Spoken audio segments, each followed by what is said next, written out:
All right, we're live.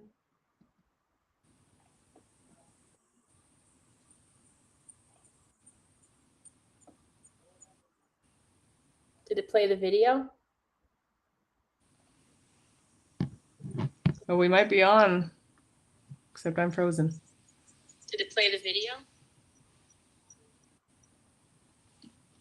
Oh, it says we're on. Because we're on. I just went to YouTube and we're on, I think. All right, awesome. Woo! Okay. Should we just jump right in? Or let's just play the video. Yeah, I don't see us live, but Oh, okay. Let me go back to YouTube. But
Hello, everybody. Welcome to the stream. So sorry for the technical difficulty. Of course, it's the first one, so we had to make it extra special for you guys. So I'm just going to start by introducing myself. My name is Cassidy Fields. I'm the Education Development Coordinator here at PSIA-AASI. As you join the live stream, let us know what part of the country or world you're watching from. And if you saw that countdown, know that all those links will be in the description if they're not already. I'm going to be moderating the chat, so if you have any questions, you can type them in the comment section or whatever platform you're viewing on whatever platform you're viewing from. And I'll make sure it gets Stacey and Erin's attention. And there will be a Q&A section towards the end of this. So without further ado, Stacey Gerrish, ladies and gentlemen. Thanks, Cassidy. And it wouldn't be a tea talk if we didn't have a little technical opportunity to kick it off. So welcome to Tuesday Tea Talks with Stacey. I am your hostess tonight, and I'm really excited for my special guest, Erin Simmons Nemec. Erin has quite an awesome history in the sport of snowboarding, and I'm looking forward to having this chat with you tonight, Erin. So welcome. You're tuning in from Steamboat, right? Yeah, Steamboat from my house in Steamboat Springs. Awesome. And I'm here in Edwards, Colorado, and it's so cool now because of daylight savings. It's actually sunny out still while we're doing Tea Talk. It's not dark, so that's kind of cool. All right, so let me tell you all a little bit about Erin. Erin is a former Olympian. She was in the 2006 Olympics in Torino, Italy, as a snowboard cross athlete. And that was the inaugural year for this event. So we're going to talk a little bit about that tonight because we're very curious to hear more about that experience, Erin. Erin's also a former X Games athlete. And this is pretty cool, you all. She holds the most silver medals in women's snowboarder cross. So she earned a silver medal in 2001, 2002, and 2005. Erin started snowboarding when she was 12, and she started skiing when she was 2. So she's multi-skilled. She grew up with Whistler as her home mountain, and she's been living in Steamboat since 2003. Just a couple little tidbits, and then I'll jump in and start asking Erin some questions. Erin has returned to skiing, but only when she's teaching her own kids. Her children are 13 and 11, and I understand they now both snowboard. Is that right? Yes. Yeah, they both did the change. Awesome. Although I have to say my 11-year-old picked up skis again this year. He's been trading with his buddy and taking some runs on skis, and he wants both now. So that's awesome. Great. He'll be multi-talented too. We like that. And currently, if I understand correctly, Erin, you're working for Steamboat as an Olympian for the mountain. And you ride with guests, you do talks with guests, and is that right? That's what you're doing currently? Cool. And another fun fact about Steamboat, Steamboat has developed more Olympians than any other U.S. town. I think it's up to 100 Olympians have come out of Steamboat, so that's pretty cool. And in the most recent Winter Games, we had 13 athletes there on the U.S. team who trained in Steamboat. Yeah. At some point they trained in Steamboat, and it's pretty neat to say that we have 100. We reached that mark this year. That's awesome. So you are among a lot of legends there in Steamboat, and we're really happy that we get to talk to you tonight. So, thank you. So Erin, tell us a little bit about where your snowboarding journey began for you. So like you said before, I changed to snowboarding when I was 12, and it was just recreational with my family. They actually never wanted to put my sister and I in any kind of competitions. They didn't want to put us in ski racing because you have to get up too early. My parents would have to stand on the side of the course, and they were just not into that. They wanted, if it was a powder day, to go powder skiing. So just normal skiing and snowboarding throughout our lives. I went to college after school. Actually, in high school and in college, I played soccer. So, snowboarding wasn't a focus by any means. It wasn't a goal at that point, to even know that I was going to be in the Olympics. Progressed from there to living in New Zealand for a year. And that's where I found snowboard cross. So, we can talk about that a little bit more. I'd love to talk a little more about that, because I'd love to know how you got involved with snowboard cross. And, it was an inaugural event in the Olympics that you went to. So tell us just the backstory. So you were in New Zealand. So they must have already been doing snowboard cross in New Zealand, and that's how you discovered it? Yeah, they just had snowboard cross had been going for a while. Even before I got into it, it had started. But there was a local competition at one of the mountains I was living in, Queenstown. And Cornet Peak had a competition up there, and so I just decided to join it. And it, had a mixture of what I loved. It has going fast and going over jumps and just, kind of competition. I just always loved competition, and so got in that. And it was every Wednesday evening, and I ended up winning every Wednesday. And that I was beating this girl who said that she used to come to the USA and win money at snowboard cross. And I was thinking, well, if I'm beating you and you go to the States and win money, then I need to go to the States and win money at this sport. So that's how it sort of started all for me, and progressed from there. That's so cool. So then you were in New Zealand, and then I think you said you started competing in your early 20s. Can you tell us a little bit about how you made that shift from discovering snowboard cross and then turning it into being a competitive athlete? Yeah, so when I was living in New Zealand, I was in my 20s. So that was in 2000. I ended up starting to compete, came back to Canada, got in my car, drove to the States. First competition was in Aspen, actually.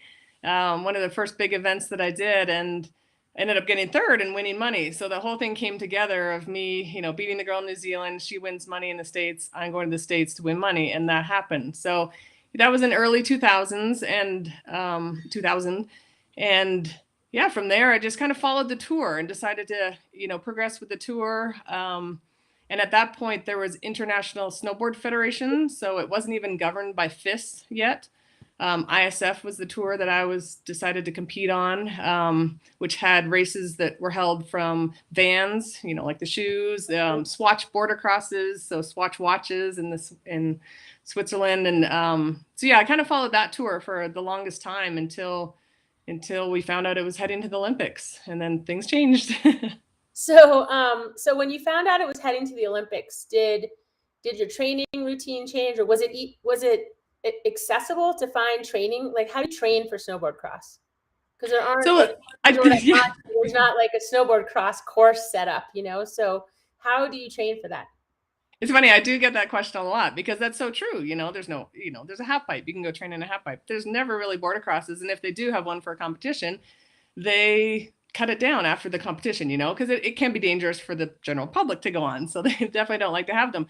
So, I like to say, basically, we rode everything. We tried everything. We rode the mountain. We ride fast. But when it did come, when I was on the Canadian national team, and we did have training times, in the summer up in Canada, we would go down to Chile and Argentina, and we'd actually have a course built for us. It wasn't a whole course, but it was, let's say the start gate and a couple rollers and jumps and bank corners, and then we would work on that. So we work on different things. We'd set the gates at different heights and stuff like that. So yeah, in a way, being on the national teams, you did have an opportunity to get crews to build courses for you. But like I said, it was only parts of a course, not taking up the whole mountain by any means and all that. So yeah, we would occasionally get time to compete on a real course or train on a real course for sure. Right. So when you weren't training on a real course, tell us a little bit, what's the training routine like for a snowboard cross athlete? Because it is a combination, right? It's a combination of speed, and you're on the slope with other people. And we just discussed how there aren't snowboard cross training venues really. So what's a training routine like to get you ready when you can't be in a venue? A lot of times we would actually set gates. So just like a slalom race, you would set gates and you would learn to turn high around the gate, low around the gate, a typical gate racing scenario. Other than that, it was a lot of, weight training, in the gym training. And like I said, too, just out there snowboarding. And in terms of year 2022, I could be totally off in the way people are training nowadays for snowboard cross. But, I still have some buddies that are in it, and, I see pictures of them in the gym and doing agility and cross training that way. And building start gates. My husband back in the day built a start gate for me at home, and I would just train in my backyard and pull out of the start, because it's all reaction too, right? Out of that start gate. So, or reaction in the gym, or, hand control stuff. So yeah, it's kind of a variety. It's wild. Is there any dry land training you can do to prep for snowboard cross? Any other sports? Skateboarding is really good. Definitely seeing a lot of friends too. There's those pump tracks now that they build for bikes and skateboards. Yeah. And I've seen some of them do that, because that's the same thing, right? You're going around that, and balance and agility and all that on those little pump tracks, which is pretty cool. Okay, awesome. So I understand you had some setbacks before you went into the Olympics, right? You tore your ACL, had surgery, you had to rehab to qualify. And then have you had, is it 5 knee surgeries since then? Is that right? Yes, I've had 5 knee surgeries. So snowboard cross is a great sport for orthopedic surgeons. Well, it's funny. Not all of them were from snowboard cross, which is amazing. But maybe over time. The one right before the Olympics actually was a co-ed soccer here in Steamboat Springs. Bummer. So a little cross training of soccer didn't do me well, but yes, I was able to, come back from that and qualify for the Olympics and head to the Olympics, which is amazing. Yeah. Yeah, that's awesome. So tell us a little bit about your experience in Torino during the Olympics. What was that like to be part of an inaugural sport in a Winter Olympics? In a Winter Olympics. Yeah. I think it was pretty cool, because so many people wanted to tune in and actually see the event and see what it was and even understand what it was. So for a lot of people, seeing that inaugural sport, I think you have more people tuning in because they don't know what it is. And just to see, we do the time trials first, and then we all get seated in those heats, and then you're dropping out beside a bunch of people. So it's definitely, it was cool being the first one. There wasn't any major hiccups per se, or there wasn't anything that we saw on the inside line that they were worried about or anything like that. It was just fun to know I was there for the first one that was put in the Olympics. Gotcha. That's pretty amazing. So what was I going to ask you? Did being in the snowboard cross event at the Olympics meet your expectations? Sorry, what was the question? Did being in snowboard cross, being in that inaugural event, did it meet your expectations? Yeah, for sure. I think the one thing that was different was each country had specific spots to qualify for. And in our normal tour, there was 6 Swiss girls that came, but they only got 3 spots for the Olympics for those Swiss girls. So they all had to kind of compete to narrow it down to 3 of them. So in a way, and a lot of people wouldn't know this just from watching, it was almost a smaller field, if you think about it. Because out on the FIS tour, the World Cup tours, there was these 6 Swiss girls. But at the Olympics, there was only 3 of them, because that's the only spots that they got. Gotcha. So yeah, that's a little sneaky thing from behind the scenes. You don't think about that. But other than that, I mean, yeah, the Olympics were incredible. And it's so amazing to be there and have that that behind me that I knew I was part of that first one, and it's still going. It's still in the Olympics, so that's great. It is still going, and I'm glad you brought that up because I watched the what was it called this year? It was the mixed event, so it was men and women together, right?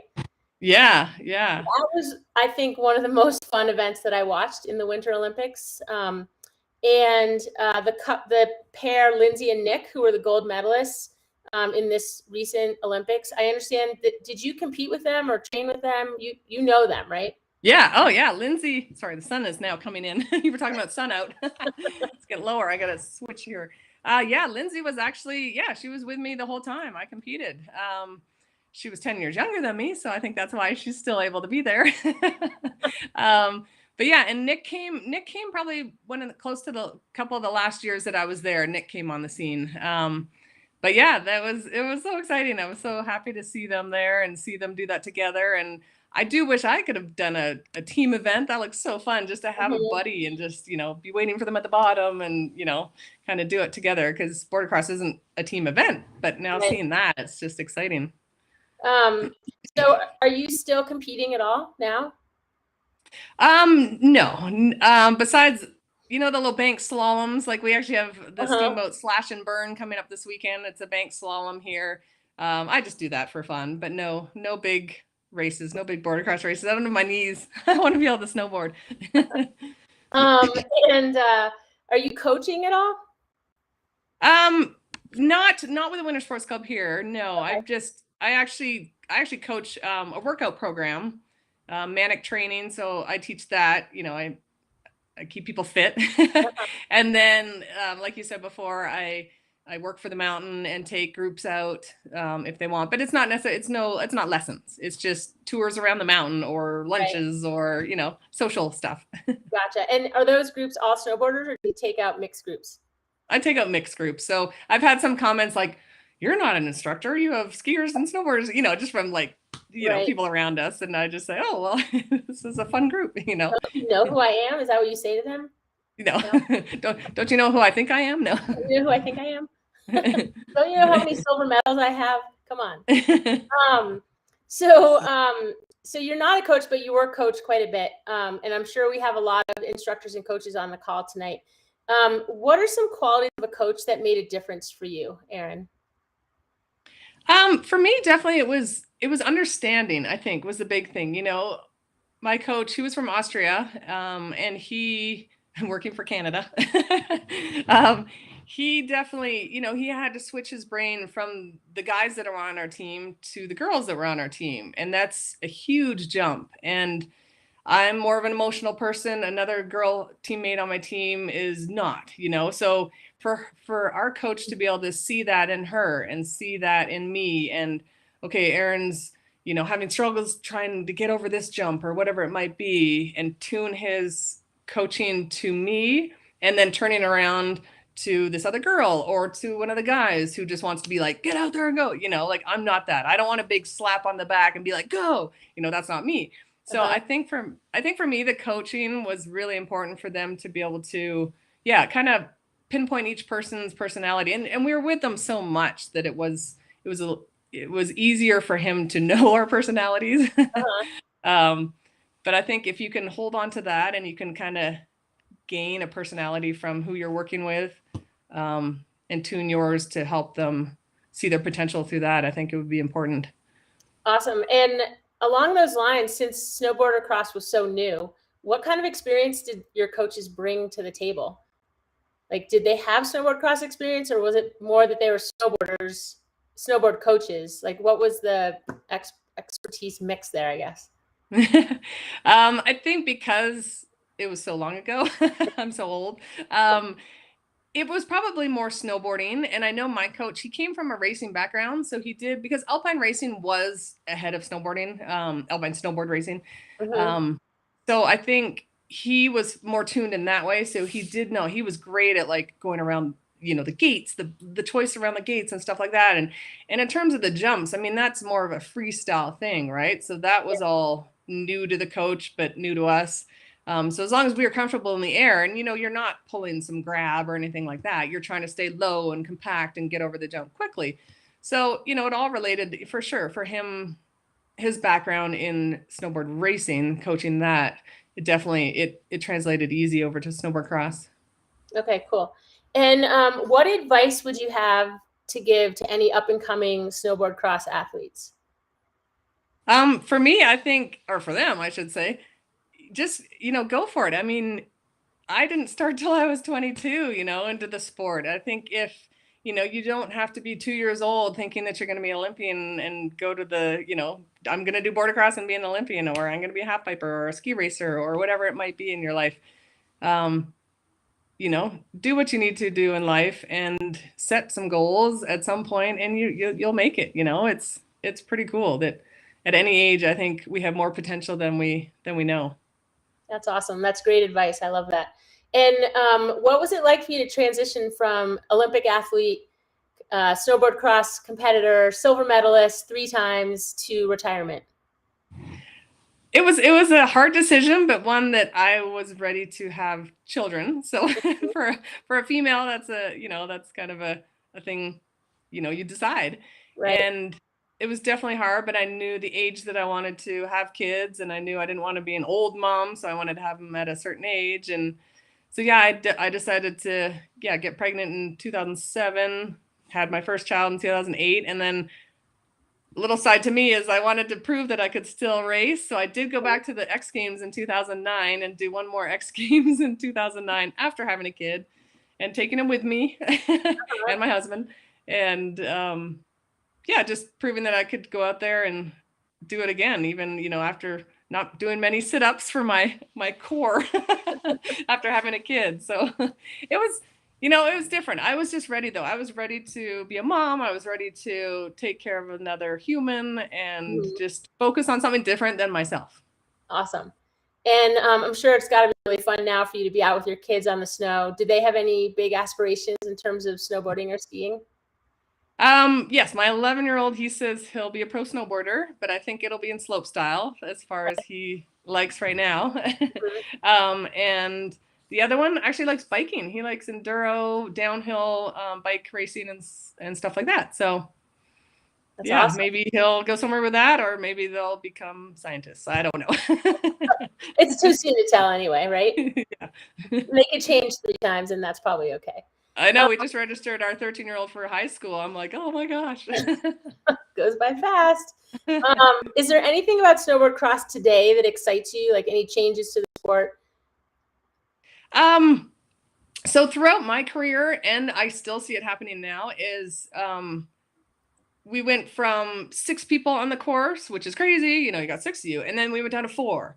And then it went back to 6. And at the last Olympics, couple ago it was 4, and then it went to 6 the last Olympics in 18, and then this year it was back down to 4. So I think it's wild how that's changing. And I did talk to one of the gentlemen from here, Mick Diodorf. I don't know if you recognize his name from there. So he came back to Steamboat the other day. He's from Steamboat.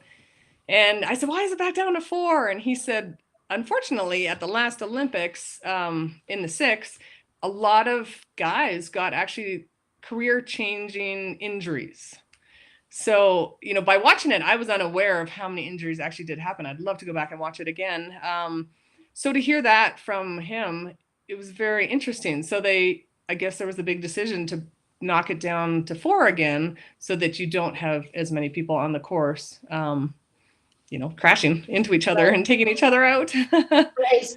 Would you say that's the biggest change in the sport since it began? It's just the number of competitors on the hill, or have other things changed with regards? No, I've seen some other things change too. Like in the beginning, courses weren't built to standards per se. And I honestly can't speak if they do have specific standards now for the jumps or the width or the length. I haven't dived into that. I haven't looked if that's true or not. But, when we used to have some courses that were built wrong, and then they'd have to come in after our training and build the jump differently again because, somebody might have gotten hurt. And so I think courses have definitely varied too. When I used to do it, we would have some huge gap jumps, and they'd put like a Jeep underneath if it was sponsored by Jeep, and we'd jump over a Jeep, and they put batting down there, which probably wouldn't have done much if we crashed into the Jeep. But now, just looking at the course this year, it looked very wide. I'm not going to say flat because it's on a ski slope, of course, but, right. Wide and flat enough that 4 of them would fit. And, just it kind of gave room for more maneuverability around stuff. But still is dangerous. So, right. I can't say they've gotten easier or anything like that, but it's the shapes of the course maybe changed quite a bit over the years. And so there's likely people on the call tonight that may have watched snowboard cross, but they may not have ever been on a course like myself. Or they may not even know what we're talking about. I hope everyone does know what we're talking about. But could you just describe kind of the basics? Like, is there a basic design or setup of a snowboard cross course from start to finish? Like, is there a certain length that it needs to be, certain number of jumps? Are there any parameters like that? Again, I haven't followed it well enough to know if they've required any parameters now. Okay. But courses usually run time-wise, they're usually around a minute, minute 30. And if that's a gauge of how long to make it, that's, something that they could definitely go off of. In terms of number of jumps and bank corners, no, I don't think there's any specific thing either. But again, I don't know the official rules on that. I've kind of been out of the scene for a while. But yeah, there's definitely a start. They actually did, if you notice in this past Olympics, out of the start gate, there's, a bunch of like whoop rollers and Wu-Tangs, they call them. That became something while I was racing, and they seem to put that in a lot of the beginning of the courses now. It definitely kind of slows you down in the beginning and sets some people like ahead of each other. Like it's a very technical section. Yeah. So yeah, they definitely put that in there. They'll put, double rollers. So 2 rollers where some people, I need to roll them right now, or there's enough speed I can double them, so there's definitely a combination of stuff that they will add to a snowboard cross, whether it's specific. Again, I'm not sure on that. Okay. That was something I noticed in the Winter Olympics was the start, and that the barge gate would open, but not everyone's opened at the same time. And I assume that's part of the strategy, or I don't know how that works, but it didn't look like everyone's start was exactly at the same time, but their timing would go from when they open the barge gate, right?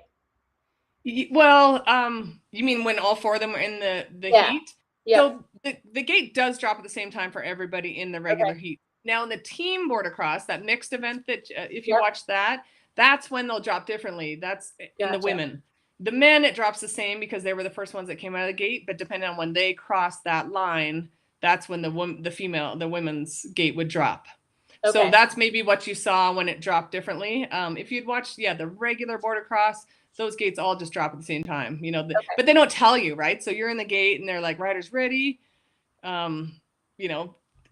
don't tell you like, the gate's dropping now. You're just like, your reaction time. Like I was saying, you need that reaction time and quick thinking. Right. That's awesome. So we, if anyone has questions, please put them in the chat, and Erin will be happy to answer them. I've got one question that I see here from Marquita Gordon, and she's asking, are there any programs that you are involved in to help grow this sport for girls and women? Any programs involved? Not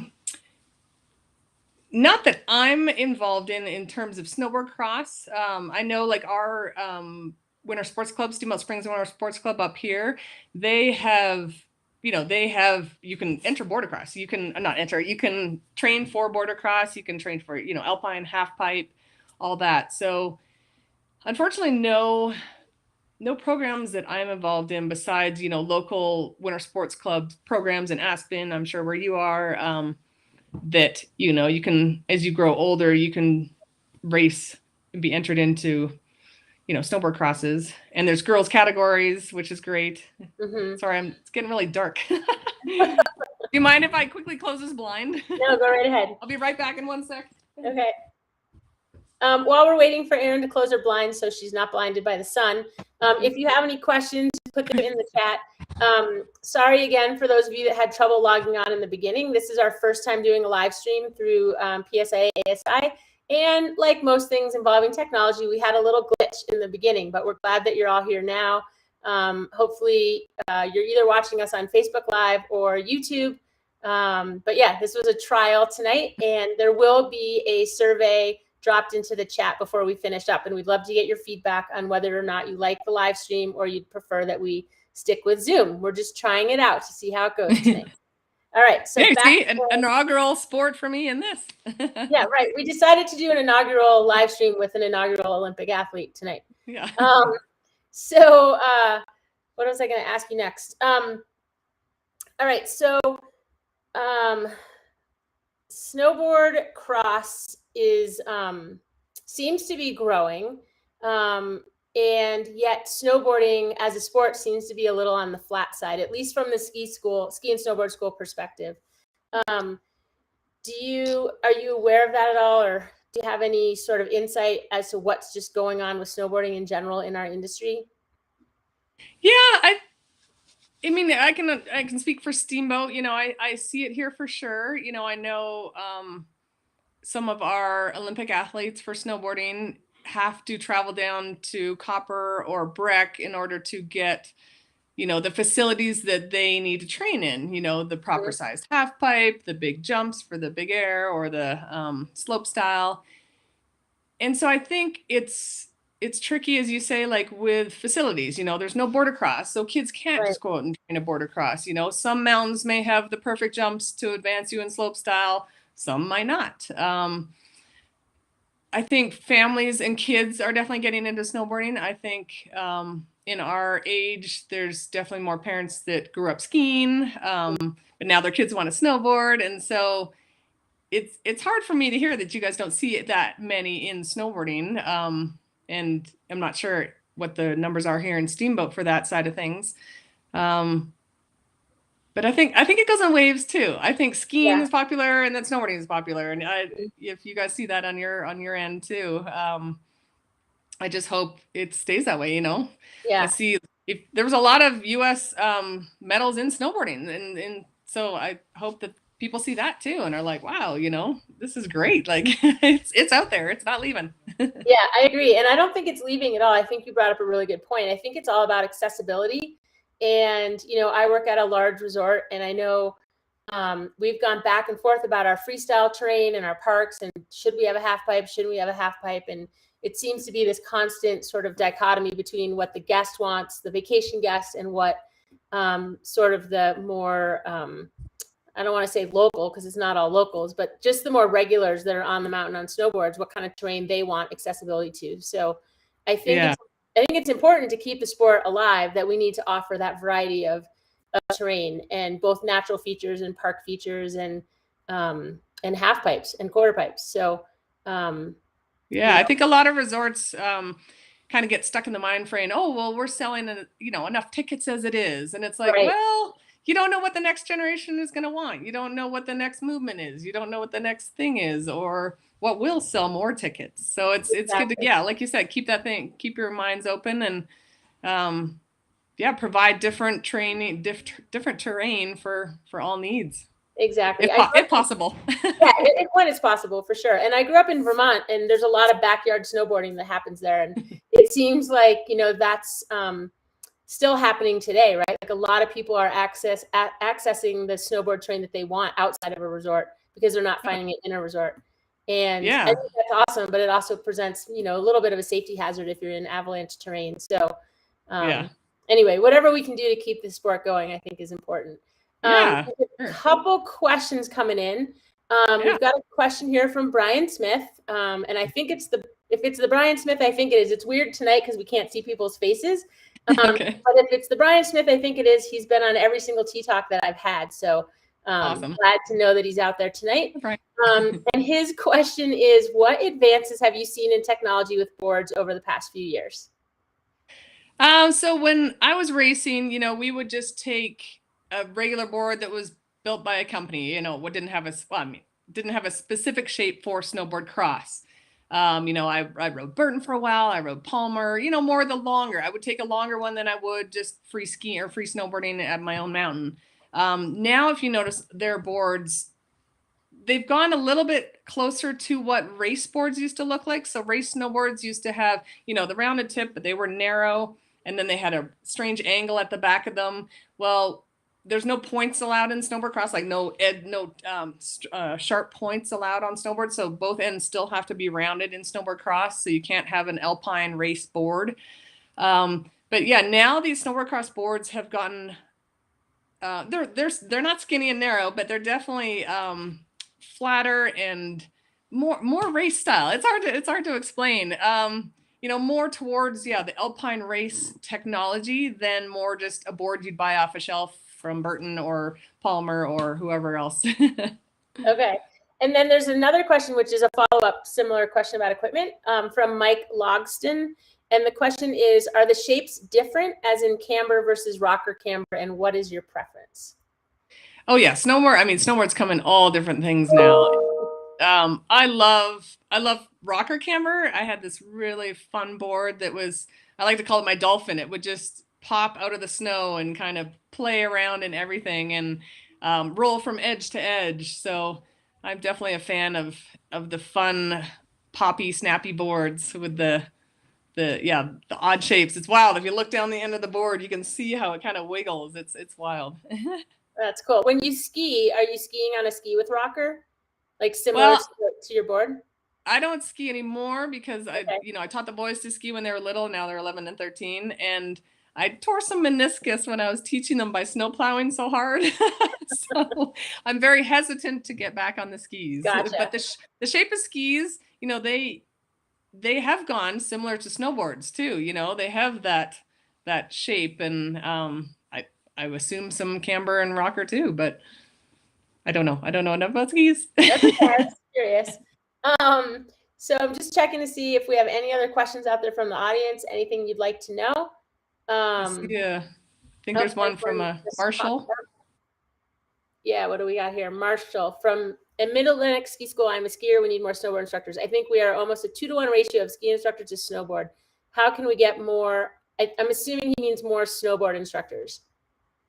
If I'm reading that right. Mid-Atlantic Ski School. I'm here. We need more snowboard instructors. Offer them more pay? No.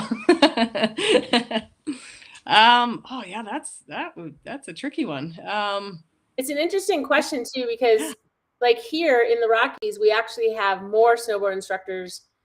Like when we look at our applicant pool, we're getting more snowboard applicants than alpine applicants. And so it's interesting to hear that that's not happening in the Mid-Atlantic. I'm surprised. Yeah, that is, because it's popular. Yeah, I mean, it all depends on what our age group and that age who can be instructors are into, and to try and get more interested in snowboarding. That's just, I love snowboarding. So why aren't they interested? Yeah, that's a good one. We'll have to help you try to figure that one out. I'm kind of stumped by that one because it surprises me. Yeah. So here's another one. Would you recommend racing a bank slalom on a traditional camber snowboard? And that's from Marshall Titus. Yeah, I mean, whatever you think you can go the fastest on. It's funny with my brain. I don't focus in on little things like that, which is silly. Maybe I should. But what the board I actually raced for the bank slalom is the board that I took to the Olympics.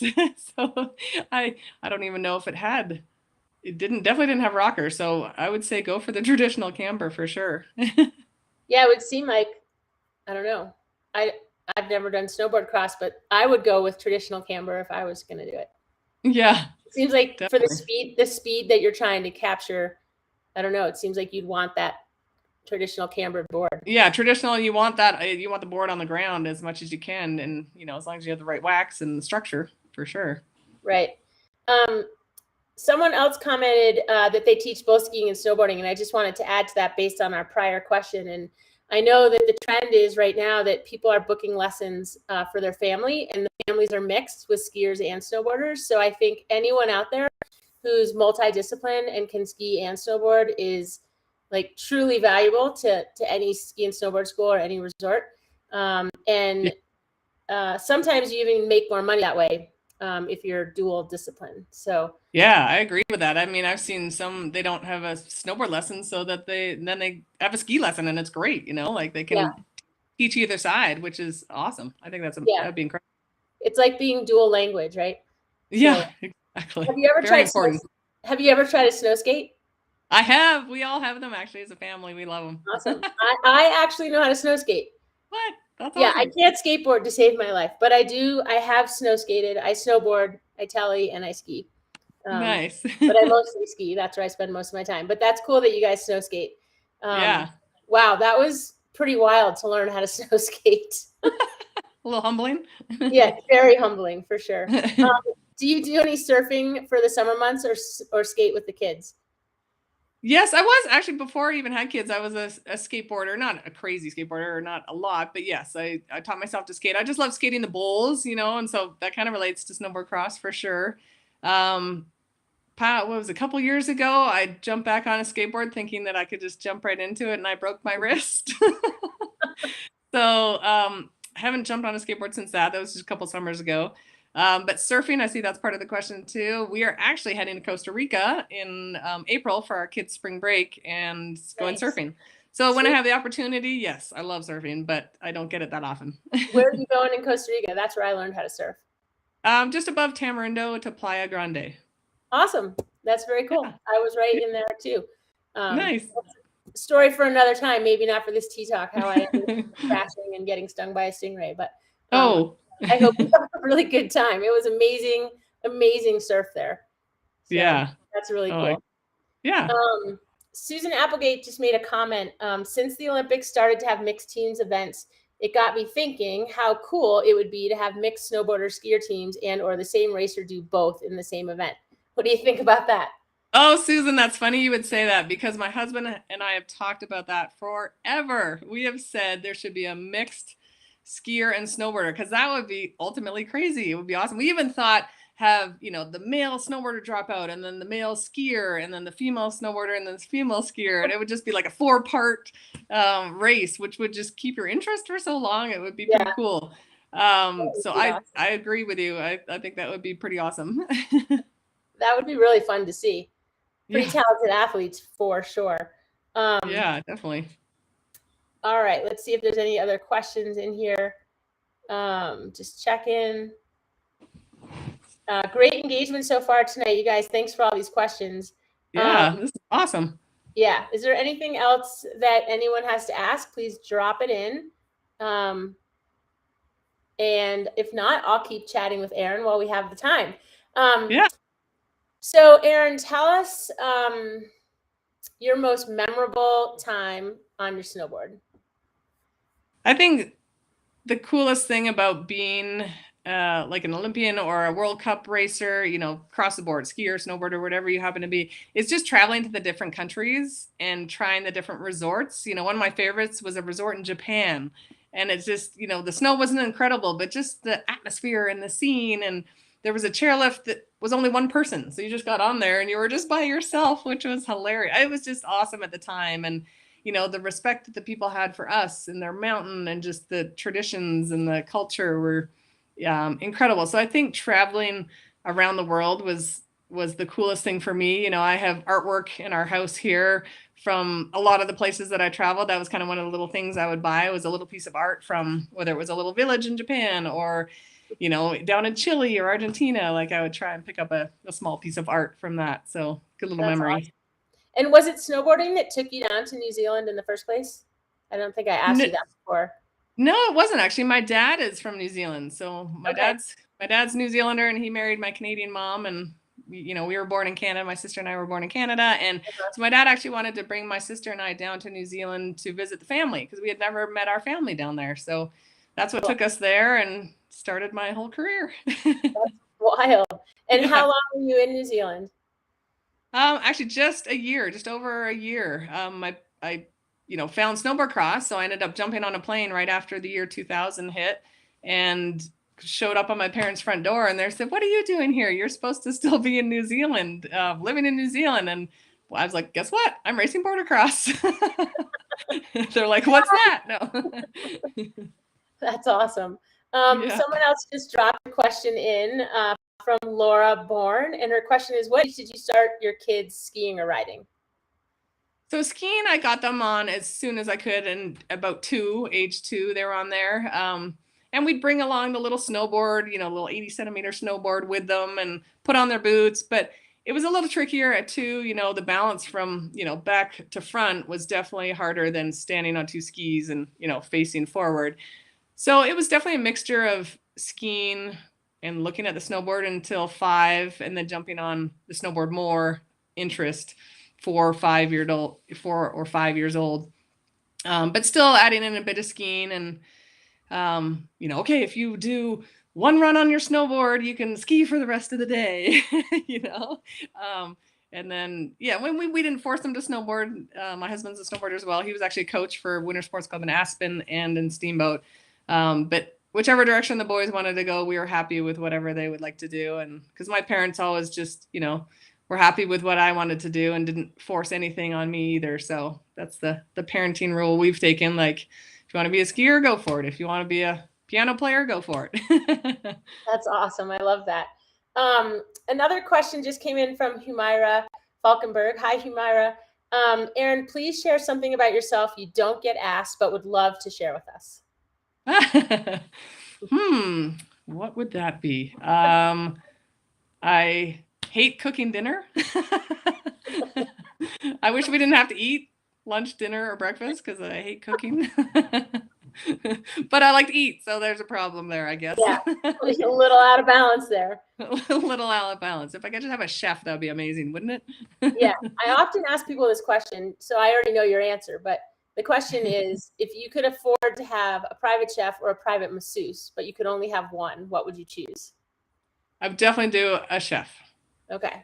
I figured based on how you answered Humaira's question, but just wanted to double check. I love the massage, but you can't have a massage 3 times a day. So I think meals 3 times a day would be awesome cooked for me. Yeah, I'm with you on that. All right. Well, we still have 5 minutes left. And so if anyone else wants to get their questions in, now is the time. And in the meantime, Erin, so you're going on a surf trip. Do you have any other kind of athletic endeavors that you're hoping to accomplish in your lifetime? I actually really want to learn how to kite surf. That's my next goal, is to learn to kite surf. That would require me to go somewhere warm. So that just looks so neat with the kite, and it's snowboarding on water basically, or surfing on water, it looks really neat to play with the wind and have the board under your feet and be lifted off the ground and then back down. It looks incredible to me, and something I want to try and have not tried yet. Awesome. So you've got options of places, right? West Coast, East Coast. What do you think you're going to do? I know Oregon, Hood River is a real hub for kite surfing. Also, I'm thinking bright blue water, so that might not be Oregon. Yeah, a little warmer. Little warmer. White sand, blue water, something like that, maybe. Awesome. And Humaira just added in, you can also snow kite. Oh, snow kite. Yes. I've seen that happen. It's hard in Colorado because of the mountains. I've heard that, I don't know, I think it has to be specific for that. At least in Steamboat, I know it's not the great snow kiting up here. So I need to research more in Colorado where I could do that, because I'm sure there's open plains where you could go do that, and the wind's better, more consistent. A lot of times when you have too steep of mountains, they call it teabagging. Your kite will just kind of teabag you. So that's awesome. I need to research that more and learn where to go for that. Yep. Someone, Mike said, you want to learn how to fly the kite first. And Brian Smith said to go to Bonaire to learn kite surfing. Bonaire. Okay. I need to write that down. Yeah. And to Mike, I have a trainer. I have one of those little 3-foot trainer or 3 something. I don't even know what it's called. A little trainer kite that, I take camping and I take wherever I can to learn to fly, but I have not tried a large one yet. So I will do that. So you're getting ready. Yeah. Slowly. It's all right. You've got plenty of time. That's awesome. Yeah.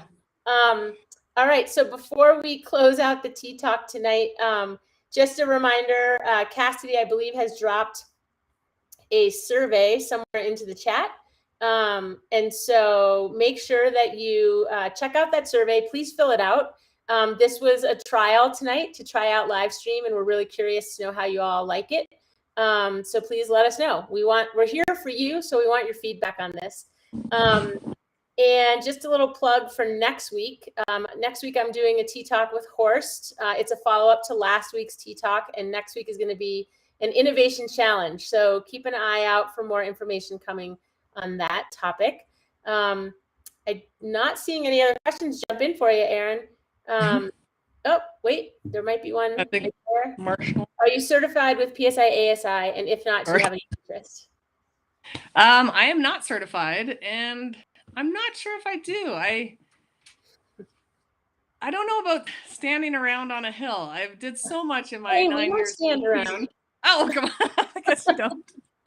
I just envisioned if I get it, I would be like in the beginner area for some reason. I just have this vision of I'd be put with beginners first, right? Not necessarily with your experience. Okay. You never know. Okay, good. Maybe I don't understand all that then.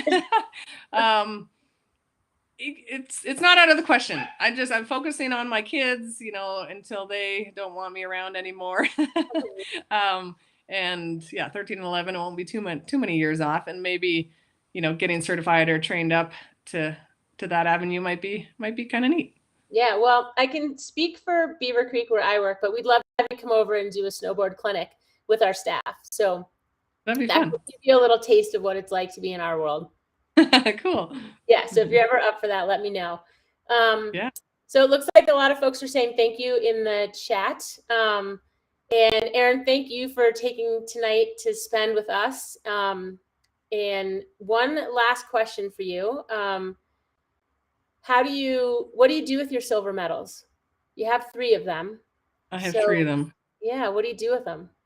Currently they're in a little thing in our living room, somewhat on display, but not totally. But I've also done, when I do go on, talks and chats, and I've been to quite a few military air bases and done some chats and just hung out with airmen, and I bring them with me and they put them on their necks and I get pictures. A lot of people were like, oh, you don't want to give your medals around. And I'm like, no, I want everybody to try them on and, look at them and touch them and, take a picture with them on. And people are like, oh, I can't, and that's so cool. Like, I think it's for me to share, I want other people to enjoy them. So it's been a pleasure to be able to go to these Air Force bases and just do some fun talks and go to schools and pass them around. The kids can hold them. And so the more people that can touch them, I feel the better.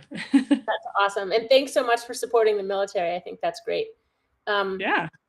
Are you still doing stuff with the military? Do you still go to the bases? We haven't lately. Before COVID, we had hit a few, had visited a few, and it's neat. We've gone to Minot Air Force Base. It's so cold up there, but just, the airmen up there are incredible what they do up there. And unfortunately, we haven't. The company I was doing them with has changed their focus. They're down in El Salvador. I actually went down to El Salvador once with them as well, which was pretty cool. And yeah, so I would love to do something like that again. We'll see what comes along. Awesome. There's a couple more comments I just want to make sure that you see. One is from Marquita. She said, we need more women with leadership and competitive real life experience in the teaching ranks.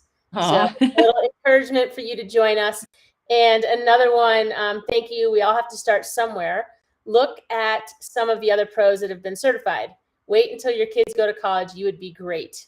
Thanks. So I agree. We all support you joining us and would love to have you out working with others. I think, it takes someone like yourself to inspire the younger set to stick with it and to see that they can turn their passion into more of a career and potentially end up in the Olympics doing snowboard across. So yeah, super cool. Or at least at the X Games. That's fun. It's a fun event. All right. Well, I could be chatting with you for a while, but I want to be respectful of your time and everybody else's time. So thank you so much for being on here tonight, Erin. And thanks to everybody for tuning in to the live stream. Please remember to fill out the survey. And sorry again about the rough start tonight, but we got through it and we're live.